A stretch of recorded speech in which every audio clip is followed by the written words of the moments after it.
Hindi napigilan ni Claudine Barreto ang pag-iyak noong in-interview siya ni OG Diaz. Kasi nga, siya ay kapitbahay lang ni Jacqueline Jose. Kaya nung nangyari yung insidente noon, ay siya ay nagtataka bakit hindi siya ang tinawagan. Kasi siya daw ang nasa number 1 sa emergency people to call. So talagang naiyak ng husto si Claudine Barreto. At para na rin niyang nanay itong si Jacqueline Jose. Sabi pa niya, bakit daw ganon hindi sinabi agad sa kanya.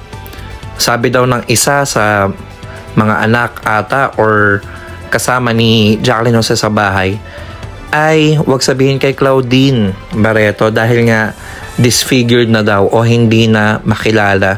Dahil nga siguro nahulog. So ano sa tingin nyo? Totoo bang nahulog si Jacqueline Jose at yun ang kinamatay niya at hindi heart attack? May comment din dito eh. Muli po hanggang dito na lang mga kakamon, no? See you in the next content. Thank you so much. Gracias. Come on!